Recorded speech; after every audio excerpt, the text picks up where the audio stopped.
for this evening that we could gather together, read and study your word.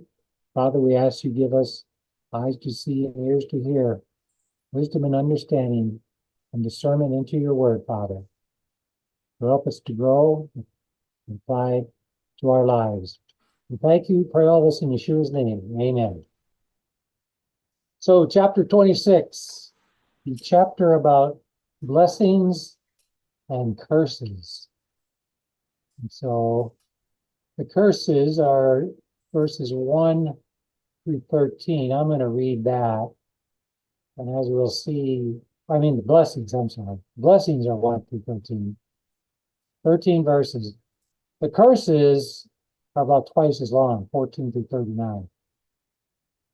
That just seems the way it goes, right? So I'm going to read 1 through 13.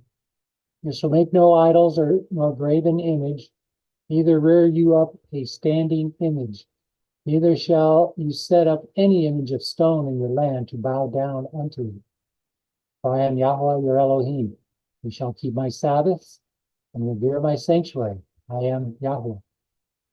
If you walk in my statutes and keep my commands and do them, then I will give you rain in due season, the land shall yield their increase, the trees of the field shall yield their fruit, and your threshing shall reach unto the vintage, and the vintage shall reach unto the sowing time. And you shall eat your bread to the full, and dwell in your land safely, and I will give peace in the land, and you shall lie down, and none shall make you afraid. I will rid evil beasts out of the land, neither shall the sword go through your land. And you shall chase your enemies, and they shall fall before you by the sword. 5 of you shall chase 100, 100 of you shall put 10,000 to flight. Your enemies shall fall before you by the sword. For I will have respect unto you, and make you fruitful, and multiply you, and establish my covenant with you. And you shall eat old store, and bring forth the old because of the new. And I will set my tabernacle among you, and my soul shall not abhor you. And I will walk among you, and I will be your God, and you shall be my people. I am Yahweh your Elohim, who brought you forth out of the land of Egypt, that you should not be their bondmen. And I have broken the bands of your yoke, and made you go upright. So these are blessings. I wrote them out here in a outline. So it starts out with the a version of commandment number 2, and then commandment number 4, keeping the Shabbat. And actually, if you read when you read this verse, you shall keep my Sabbaths, reverence my sanctuary. I am Yahweh. It in Leviticus 19:30, it's verse word for word practically. And then he goes into the blessings. In the intro, the whole key is, right, if you walk in my statutes, lek, observe or guard my commandments, shamar, and do them, say, I will do all these blessings. So the key is to walk, observe, and to do, right? And that is what will keep us on the straight and narrow path. And so there's 5 groups of blessings. The first one in verse 4 and 5, blessing of plenty. He'll give rain in season. The land shall yield its increase. The trees shall yield fruit. Threshing will last to grape harvest. Grape harvest will last to sowing. You will eat bread to the full. You will dwell in your land securely. The second blessing, verse 6a, will be peace in the land. Will give peace in the land. You shall lie down. No one shall make you afraid. You don't have to lock your doors. Third blessing, verse 6b and 8. There'll be no violence. They'll remove all the harmful beasts. The sword shall not go through your land. So that kind of ties into the previous one where you won't be afraid because there'll be nobody trying to kill you. Fourth blessing, verse 9 and 10, he'll give you abundant life. He'll turn to you and make you fruitful. He'll multiply you, and he'll confirm his covenant with you. And blessing number 5, verses 11, 12, God's presence in Israel, he'll put his dwelling among you. His soul will not abhor you. He will walk among you and be your God, and you will be his people.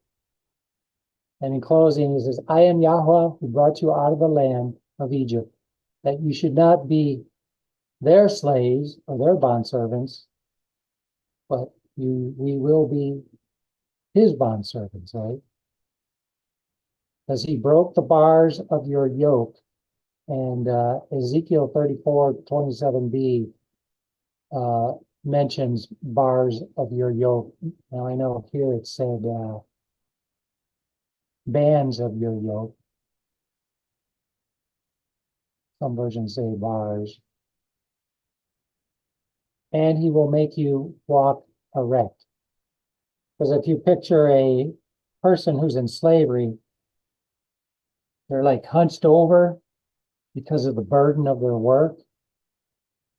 But his burden is light, and we can walk upright. We can hold our head up high. So these blessings, there's kind of a sequence in here that matches Genesis chapter 1. First, it tells you keep the Sabbaths. 26:4 talks about fruit trees. 26:5, the bounty of the land is yours. 26:6, he's going to remove wild animals. 26:6-8, vanquish your enemies. 26:9, I will make you fruitful and will multiply you. Now, in Genesis 1, this is the first blessing. As you see, the blessings are in reverse order here. And they're all in verse 28 and 29. You'll be fruitful and multiply. These are kind of commandments too. You will conquer the earth, dominate the animals. Herbs and vegetation are yours, and the fruit trees. And then in chapter 2, he goes into talking about the Sabbath. We're going to keep his Sabbaths and talking about the first Sabbath. So these are in like reverse order, but these 2 points are in sequence. Leviticus 26:11, I will have my presence dwell among you. So after the Sabbath, in the 2:8, right in there, he talks about the Garden of Eden. And the Garden of Eden was where his presence was, where Adam had communion with the Father. And he says in verse 12, I will walk among you. Chapter 3, verse 8, it says, they heard the voice of God walking in the breeze of the day. So it's kind of like when he created the nation of Israel and he called these people out of Egypt, he's bringing them to a place where not only where his presence will be among them, but he will walk in their, among them. However, we know what happened here. It says they heard the voice of God walking. I kind of find an interesting way to phrase it. So he's walking in the breeze of the day. In the Hebrews, it says it's the Ruach. So what was he doing? What does it seem like he was doing at this time? Any ideas on that? What was God doing, or what was Adam doing? Well, I guess the point is he was walking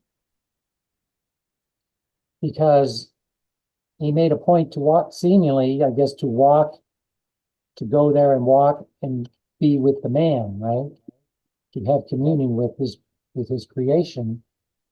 And so, Well, verse 3 in the chapter we just says, if you walk in my statutes, it's kind of interesting. yeah, kind of the same thing. So the whole point is that if we do what he tells us, we walk in his statute, observe his commands, and do them, then he will bless us, and his presence will be among us, and he will walk among us. Any questions, comments? Yeah, I got comments. Yeah, me too. Yeah. Go ahead. Verse 2, Yeah, you shall keep, that's a powerful word, shomar. yeah. Click that, you see that. Actually, it looks like no, there's an all up top after that. Ishmael. You shall Oh, keep is it? my Sabbaths, plural. Yes. So to the antinomians who don't want to keep the Sabbaths, then I guess you're not signing up for the blessings. I don't know. Yeah. Maybe that's just I know me. how I it don't know. works. And reverence is What's the word, Mike, for Sabbaths? Shabbaton? no. Shabbat tote. So it's from the Shabbaton word. So yeah, It's like a these are the singular, isn't it? these are the high Sabbaths. Yeah. Oh, it's not. It doesn't necessarily refer to the weekly Sabbath. Well, it may refer to the sevens. Remember, Yeah. I said that everything is revolving around the sevens. So that may be what it's connected to. This tells us everything. Yeah. Day of Atonement, Sabbath year, week. Yeah. So see, Day of Atonement is in the 7th month, Sabbath year, 7th year. A week is the number 7. Well, the weekly Sabbath is the seventh day. Yeah, so it's all these revolving around 7. Anyway, that was my comment. Yeah. So you're right. Anyways, the point is to move over there. My comment is Walk in the statutes, observe and do them. Go ahead. my comment is on you on the previous page you just went off of. Oh, It says you have on here that in verse 11 to 12, but I will walk among you and put my dwelling among you. yeah. That's the whole tabernacle theme. Yeah. And yeah, so this So it's is a picture not only of the tabernacle, but even the nation of Israel. How it should be, right? That Yeah. was its original intent, was to have his sanctuary and or temple, have his presence there, and he would walk among his people. So I'm guessing he only tabernacles with his people, with What's that? I'm guessing he only tabernacles with his with his people. Yes, yeah. you're correct, Sarah. It's about the However, We don't mean ish. Right. Although, they're doing a lot of good things. Yeah. but if you will not hearken unto me and will not do all these commandments, all the bad news. So all these curses, from verse 14:39, there's twice as much in the curses as the blessings. So I'm not going to read all of it because it's just easier to read it here. This is just a outline of up to 14 through 39. So, like he says, but if you do not listen, will not do these commandments, spurn my statutes, you have a soul that abhors my rules, you break my covenant, then I will do this. Verse 16 and 17. And once again, just like there's 5 blessings, groups of blessings, or 5 groups of curses. First one is illness, famine, and defeat. Will visit you with panic, wasting, disease, and fever that consume the eyes and make the heart ache. Shall sow your seed in vain, your enemies will eat it. I will set my face against you, you shall be struck down before your enemies. Those who hate you shall rule over you. You shall flee when none pursue you. Verse number 2, verse 18, 20. Drought, poor harvest. Now you'll probably notice also as each curse mechanic intensifies. First thing he says, I'll discipline you 7-fold. Break the pride of your power. Make your heavens like iron, your earth like bronze.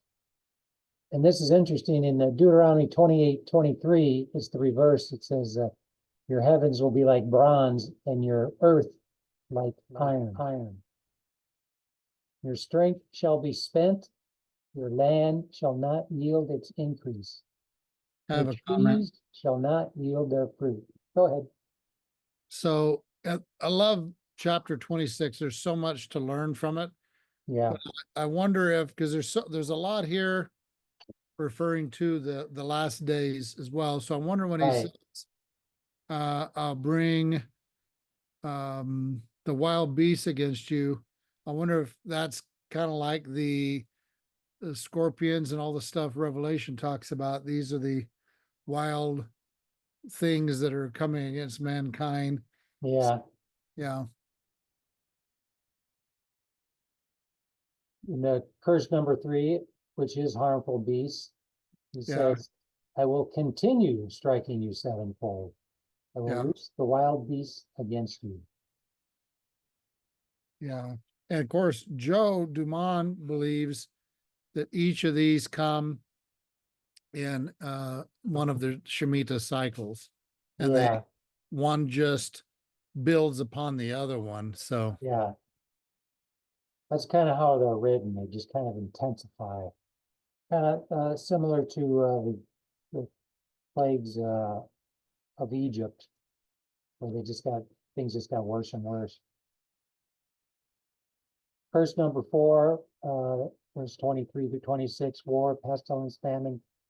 I will walk contrary to you, and I myself will strike you 7-fold.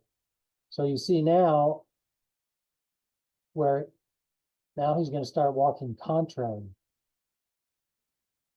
and he's going to strike you 7-fold. Says I myself. So now it's becoming personal. I'll bring a sword upon you, send pestilence among you, deliver you to the hand of your enemy. You shall eat and not be satisfied. Verse number 5, verses 27 through 39, where God abandons the sanctuary and land and pursues Israel in exile. So we talked earlier in Leviticus how the sin of the people, the reason they had to, one of the reasons to bring the sacrifices was to cleanse the sanctuary and the holy places. But as the sin accumulates, it reaches a breaking point where eventually he's just not going to be present anymore in his sanctuary or his temple. And we actually did see that happen. I will walk contrary to you in fury. I myself will discipline you 7-fold. So he's stepping up. You shall eat the flesh of your sons and daughters. And that is something that happened when the temple, both times when the temple was destroyed. And as Mark was saying, this could be something as things grow worse in our world, we might see something like this happen also. Destroy your high places, cut down your incense altars, cast your dead bodies upon the dead bodies of your idols. My soul will abhor you. I'll lay your cities to waste, make your sanctuaries desolate. Will not smell your pleasing aromas. I will scatter you among the nations, unsheathe the sword after you. Those left will be faint-hearted and rot away in their enemies' lands. So any comments?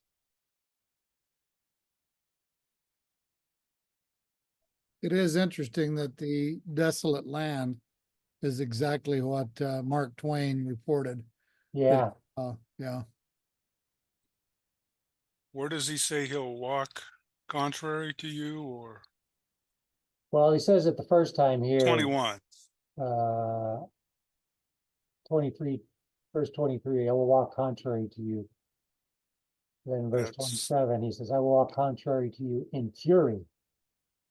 he says it in 21 as well. And 28.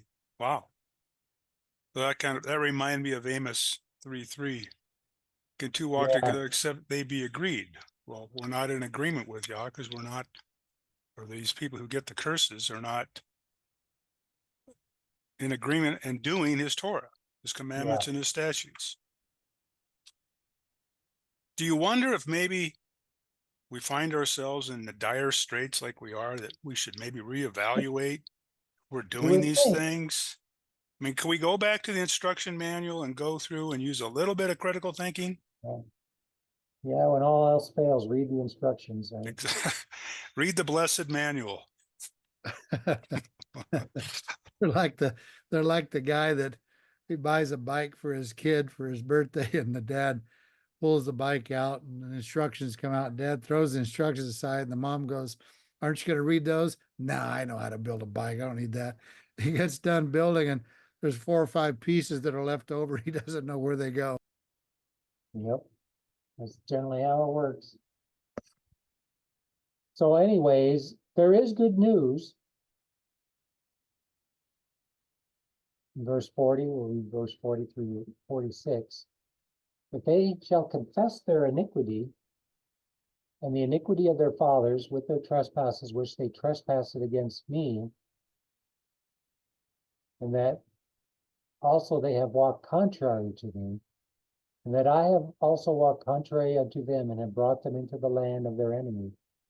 If then their uncircumcised be humble, and they then accept of the punishment of their iniquity, then I will remember my covenant with Jacob, and also my covenant with Isaac, and also my covenant with Jacob will I remember, and I will remember the land.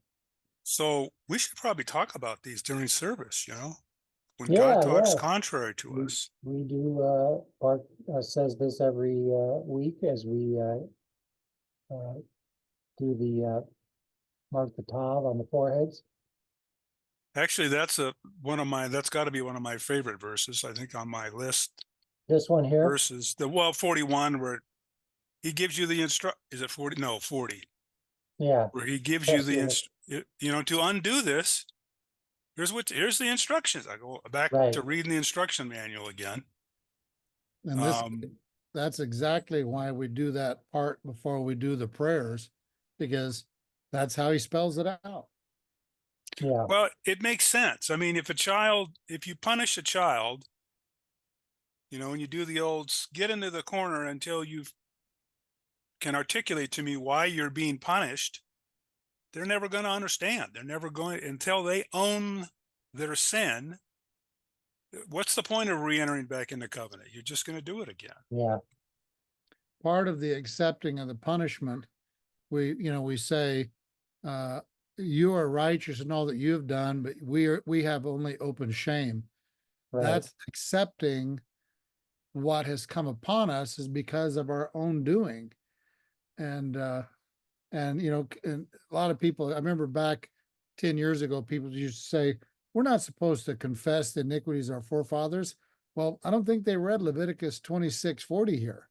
Right. Where does open shame? Is that's not, we didn't read that, That's did we? not in here, is it? Okay. No, it kind of is, but it's the shame is the result of the sin when it's revealed and the punishment comes. That's shame. Yeah. So he's going to remember his covenant, and also he will remember the land. So we've seen Judah has returned to the land. Been there for what, 70 years or more? 75, right? So So that almost implies, and it talked about the land up further in the curses about how bad the land will be, that in order for the land to bring about its blessings, Yehovah at some level has to be a part of that. yeah, And I would also even go farther as to say, what is the promise of the only promise in the positive promise in the 10 Commandments? You honor your father and your mother. The all for a you blessing of a long life. yeah, you won't, the land won't spew you out. And that says if you don't understand the way, and I think in a very practical way, if you don't understand how to be a good steward of the land, his land, right? It's Uh-huh. going to just naturally, if anything else, spew you out. So here's one of the verses that has the idea of concept of the iniquity, shame. So it says in Ezra 9:7, since the days of our fathers to this day, we have been in great guilt, and on account of our iniquities, we, our kings and our priests, have been given into the hand of the kings of the lands, to the sword, to captivity, and to plunder, and to open shame. Okay. Yeah. So Ezra, he combined the sword, the captivity, the plunder, all those things today. He's calling all that together open shame, because it is shame. I mean, you're totally degraded. Yep. yeah, I'm not disputing this shame. I just didn't know why do they qualify it with open? Right. Yeah, when you're eating your own children's flesh, that's kind of shameful. Yeah. Yeah, that's not good.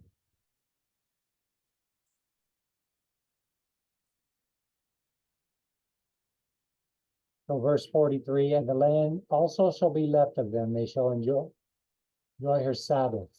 Else he lies desolate without them. They shall accept of the punishment of their iniquity, because they despise my judgments, and because their soul abhorred my statutes. So Mark had mentioned Mark Twain when he visited uh, the land over there back in the 1800s. He just called it pretty much a desolate wasteland. And he questioned why anyone would even want to live there. But it just pretty much was like that after the destruction of the Second Temple until Judah returned. It was pretty much like that, just a desolate wasteland. And it's almost as if the only way the land was going to have a turnaround was whenever God Almighty, decided to bring the people of the land back in. Right. When I guess he determined when her Sabbath were fulfilled. Yeah. And that was quite a while, right? Yeah, I think you're right that he had said that the land will enjoy the Sabbath that it did not have while you were walking in iniquity. Yeah. In verse 44, and yet for all that, when they be in the land of their enemies, I will not cast them away, neither will I abhor them, to destroy them utterly and to break my covenant with them. For I am Yahweh the Elohim. What verse is that? 44. So even in our punishment, he's found a way to bring us back. So he's not talking about a promise to some other nation, right? Who's the Right. context here? It's It's Israel. Israel, There's no, some guy's going to come along and start a new religion. It's going to be talking about everybody but Israel. yeah. No, the promise is here. It says, I've come to fulfill the Torah and the prophets. Right. That's this part of what this is saying here. Yep. That's what I see. Covenant was made with Jacob, Isaac, and Abraham. That's And the why sons of say the sons of Israel. yeah, we serve the God of Abraham, Isaac, and Jacob. But, you know, that's sometimes how we refer to the Father. He's the God of Abraham, Isaac, and Jacob. And that's the God that we serve. But I will, for their sakes, remember the covenant of his ancestors. So I don't know if he's talking about us, the people, or is he referring to Abraham, Isaac, and Jacob? Because he has always kept his end of the bargain, or the covenant, right? The only reason he had to kick the people out of the land is because it was the people, we were the ones who broke the covenant. Whom I brought forth out of the land of Egypt in the sight of the heathen, that I might be their God. I am Yahweh. These are the statutes and judgments and laws which Yahweh made between him and the children of Israel in Mount Sinai by the hand of Moses. So any more comments before we go on to 27? Well, there's the laws. There is Torah, the Hetorat, but the root is Torah. Just Statutes, statutes is Hukim, Hachukim, judgment is the Mishpatim, mishpats, and laws and then are the laws are Torah. Torah. Okay. All right.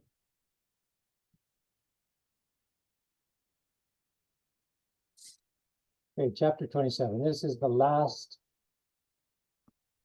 chapter in the book.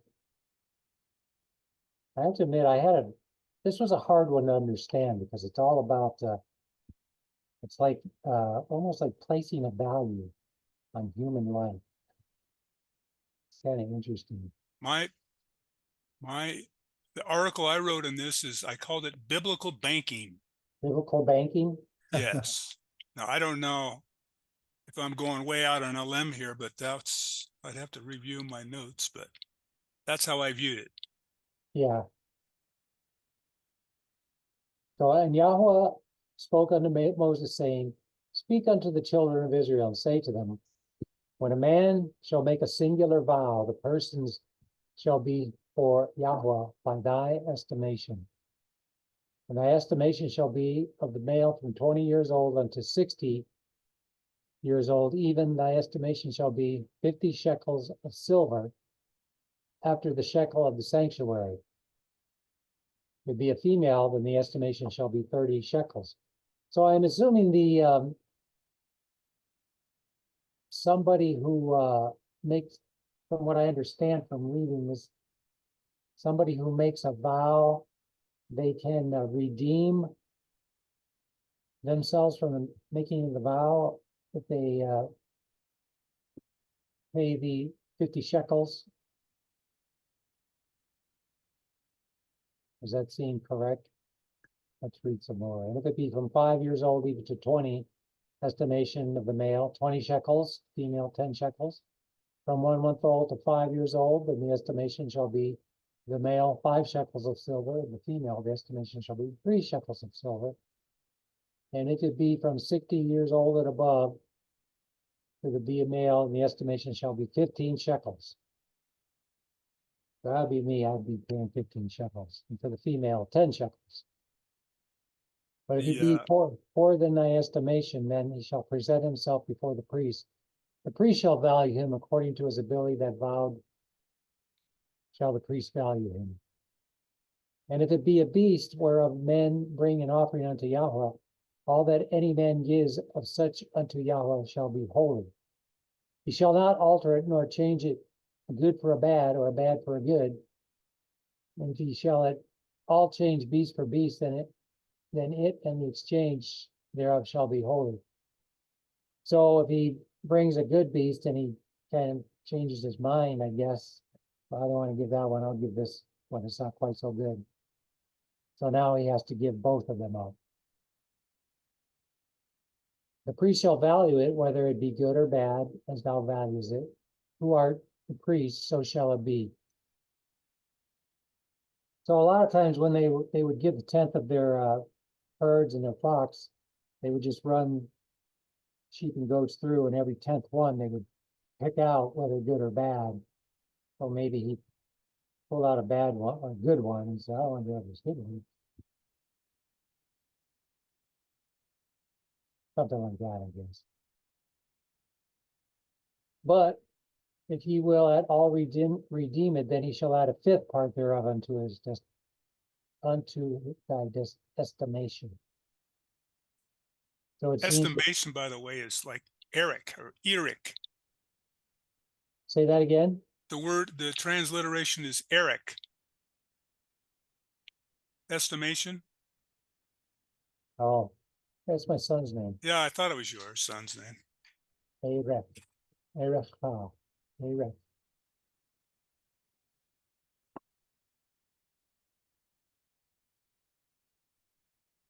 I have that Erech. I have a Baruch. Well, my name is Brooke, but it sounds like blessing Baruch.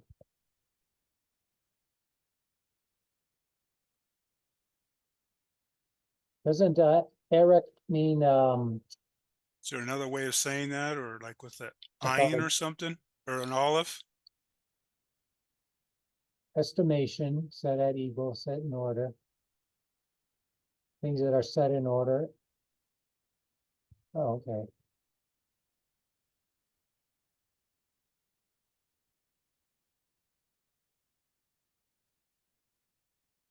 What did you think it meant? I don't know, but now I could tell him that to my son. I said, "You're a very orderly person," and he is too. In my estimation. In your estimation, in Well, it my says estimation, I like your name. which means estimation.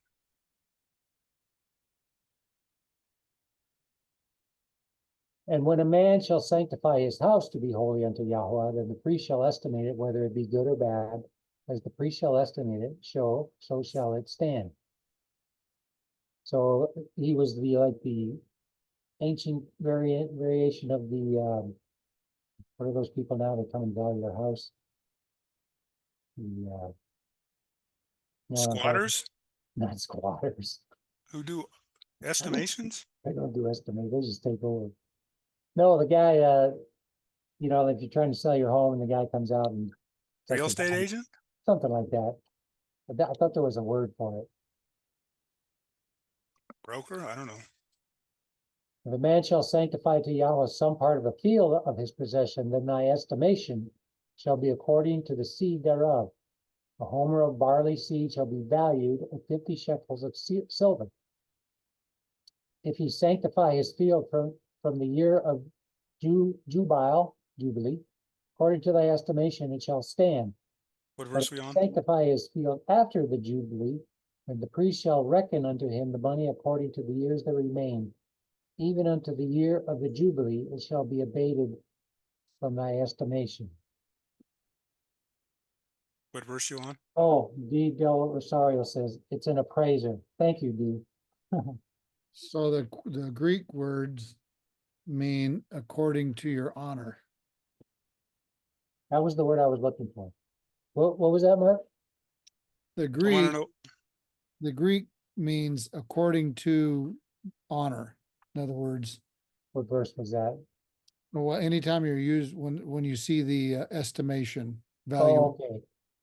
My Bible says valuation. Yeah, same thing.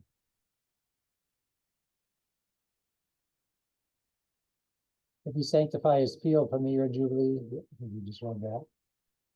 What verse you on?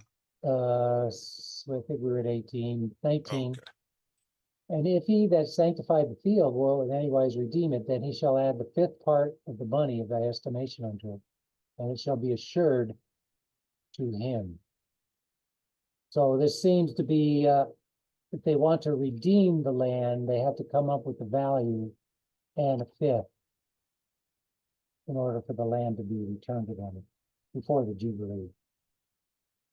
And if he will not redeem the field, or if he has sold the field to another man, it shall not be redeemed anymore. That's interesting. So I guess you can only redeem it one time. What What verse?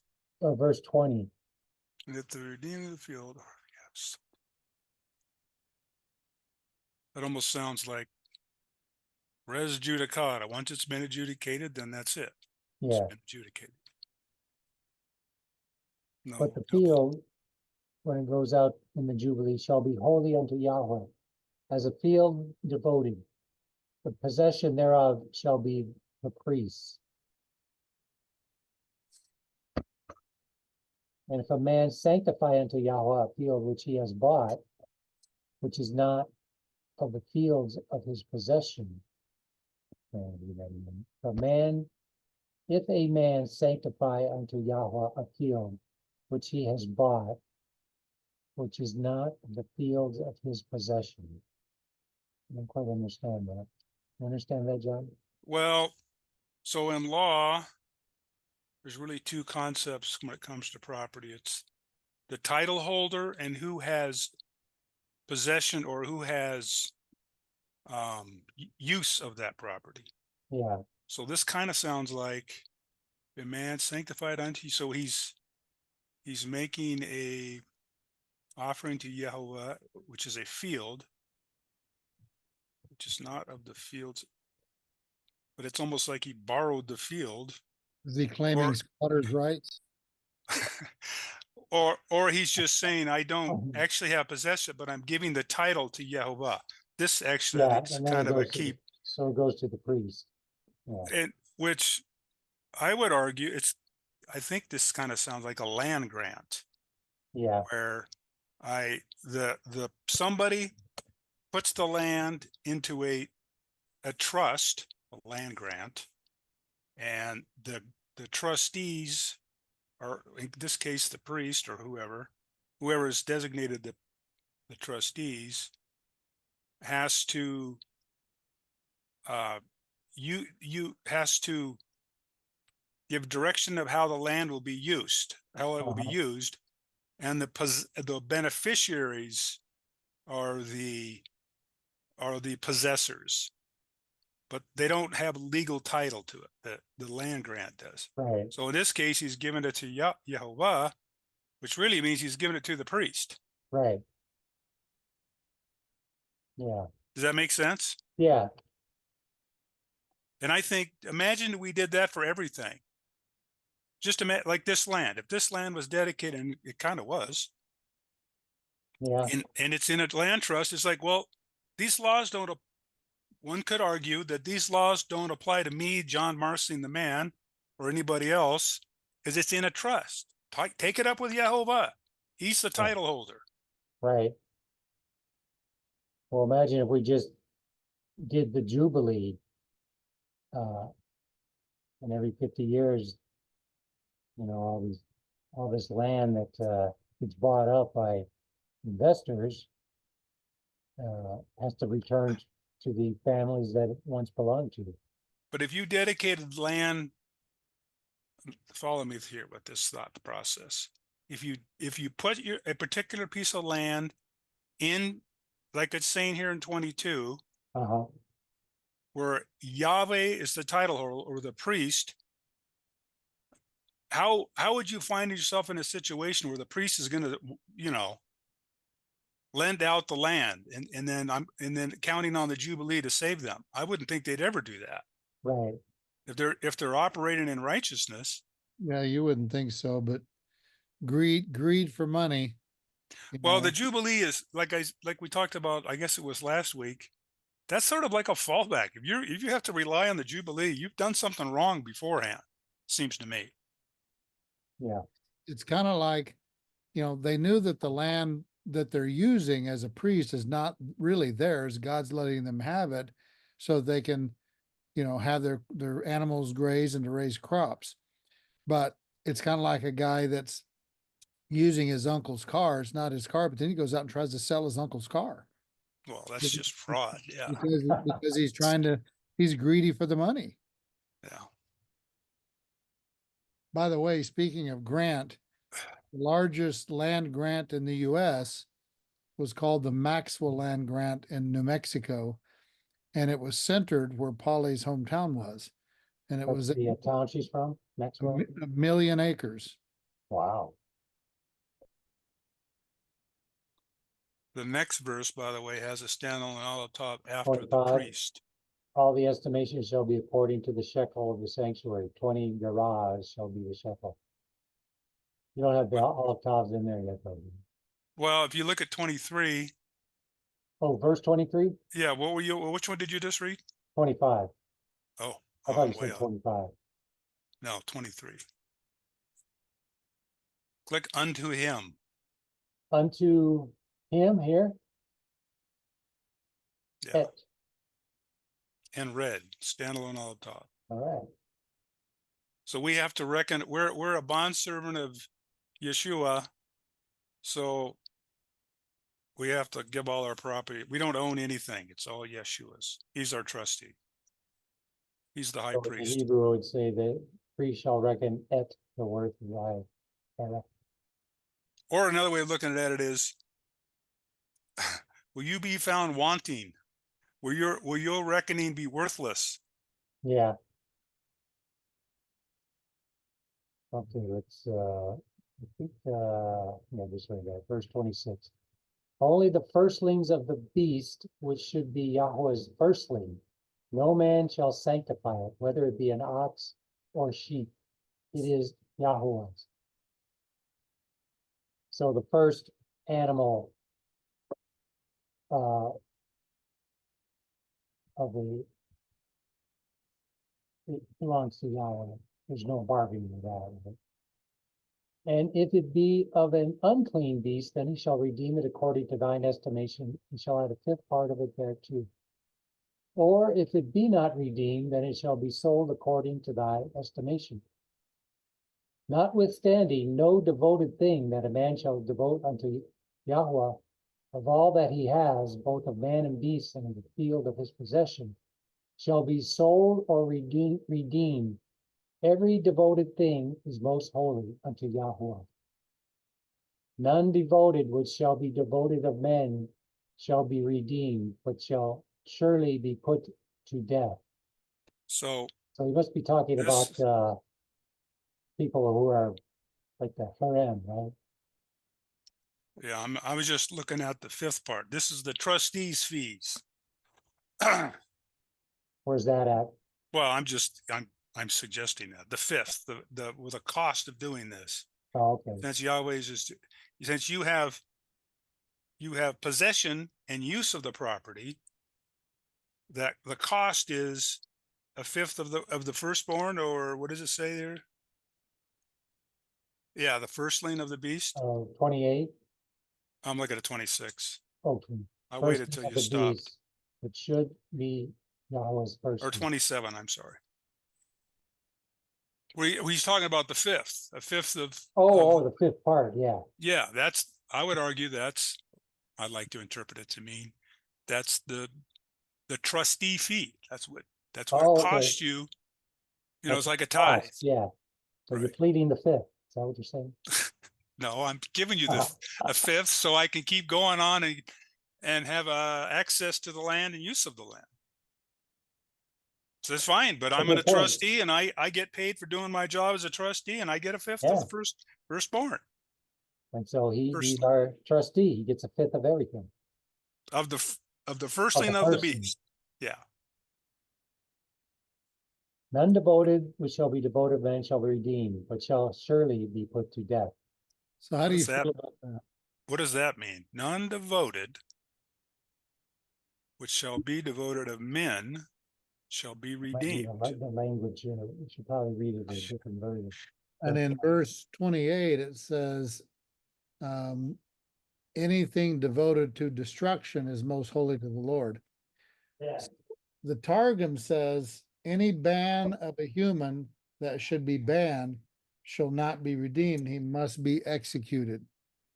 Any band or band, like a BAND, like a group? B-A-N. Kind of like, You're banned from life for life to, well, remember the things that are under the ban, people were not to touch them or to take them.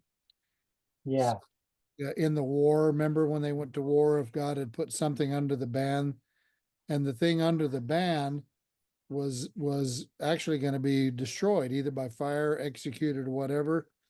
And remember, some of the people brought some of the things banned, and God was mad at them because they had Right. brought things banned. So there's something about that I but the don't. word ban is like banned, like you're banned, where I'm banned from doing that. No? I'm trying to figure out what word you're saying. Well, it's called karam. Quran. yeah, harem, harem. Okay. Well, in the ESV, it says, no one devoted who is to be devoted for destruction. That's what the word is. From mankind shall be ransomed. So it's just saying that you can't ransom somebody who's under the ban. Like when they went and took Jericho, they put the whole city and all the inhabitants under the ban. Oh, okay. All the It's men, women, children, animals, everything, it's the third word in except for verse, the Rahab who hid the spies and the family. and it's the third word on verse 29 for devoted. Karam. So I That's what you wonder if the Northern Kingdom, if we could connect the idea that the Northern Kingdom was set apart or banned, in other words, kicked out, divorced, banned from the community, no one could redeem them. But by death, so by Yeshua coming and dying, since he paid the death penalty, he basically wiped out the ban so that they could be redeemed again. Yeah, That makes sense to me. Go. So, did you look at 29? Did you look at that word? yeah, Karam? Karam, yeah. there it is. Scroll it down. I can't see it. Um, There we go. What do I got? Am I zoomed in too close? What's going on here? See what it says here. Destroy, utterly devoted, first, consecrate, forfeited, flat nose, related to make away the slave. So, Yeah, there it says to so when ban. Saul was commanded to execute all the Here we go. I found the exact word. So my program allows me to look at for the inflected. So whenever that the all the inflections to that word used in that verse, yeah, all the moods, tenses, and everything. So in Ezra 10:8, that same exact inflection appears, and it says this, and that whatever would not come within 3 days, according to the council of the leaders and the elders, all his possessions should be forfeited, and he himself excluded from the exiles, from the assembly of the exiles. So forfeited and excluded. So you have this idea of what the Northern Kingdom was done. They were basically excluded from the community, forfeited. So they literally became, according to this and the way that it seems that the word is used, same idea and concept. yeah. Okay, let's finish reading here. We're this time. And all the tithe of the land, whether the seed of the land or the fruit of the tree, is Yahweh's. It is holy unto Yahweh. And if a man will at all redeem aught of his tithes, he shall add thereof the fifth part thereof. So there's that, what did you say that was, John? The fee for, what did you call that, John?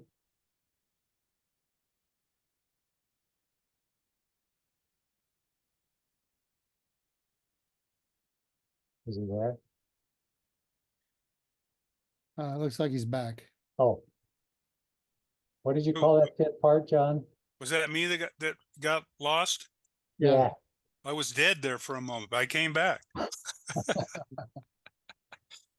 Yeah, I was just saying we have to die in Christ.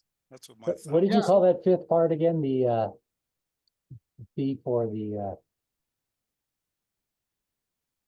The fifth part? yeah, What was the yeah. word? No, you said it was a fee, Oh, a trustee fee. oh, trustee fee. There you Yeah, go. Okay.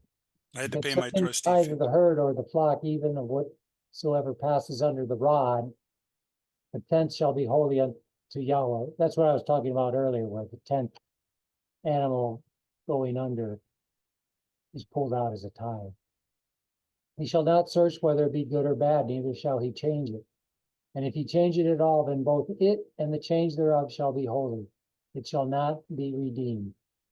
These are the commandments which Yahweh commanded Moses for the children of Israel in Mount Sinai. So if I can do a kind of a law analysis of it, all this stuff about estimations and the priests are trying to figure it out. Really, in law, that's all you're doing. I mean, if it's not a capital punishment, this party over here has this claim, this party over here has this claim. What's the money value that we need to do to make all this whole? Yeah. That's really all law is about at the end of the day. So like you're saying, in biblical times, who has jurisdiction over law matters? Well, if it's part of let's say a Torah gated community, then it's to use a more modern term, the course of ecclesia.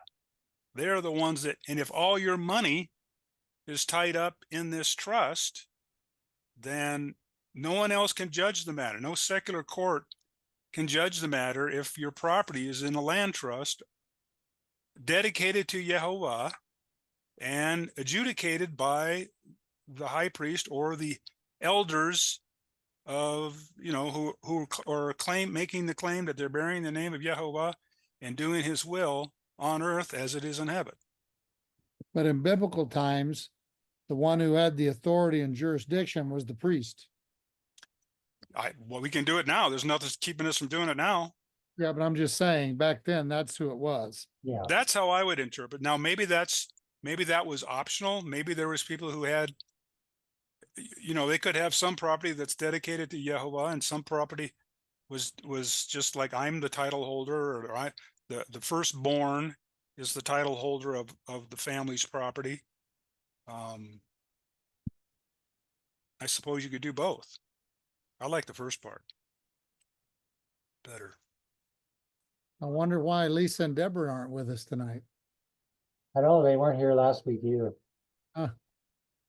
Playing hooky. 7:31.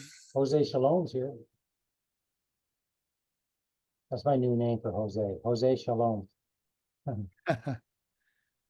So that is Leviticus. So next week I won't be here. I'll be actually down in Bisbee at that time. And so we won't be here for the next 2 weeks, although at Sukkot, Word tells me we might be able to live stream. I was wanting to do like a overview of Leviticus, just kind of like a summary. So could you do it from my computer if you wanted to? Oh, on Tuesday? Yeah. I guess I could, but it's up to you. I would rather just do something like during the week. Okay. And Polly said she'd pencil me in for one of those spots. Whatever. Mike, if you bring your computer, you can just do it from your computer there at the camp. Oh, okay. They don't have they don't have the best internet. Yeah, so well, if you have, I have fixed that problem. Okay, yeah, if you have a I have Elon Musk connection, I have Starlink. awesome. $120 a month. Nope, 50. Really? You say Yep. you have what? I've got Starlink. Oh, really? Yeah. You're gonna have to explain to me how you got 50 because yeah, well, I'm down with that. It's a new thing, and it's unbelievable. It's one of the most incredible products I've ever got, and it works fantastic.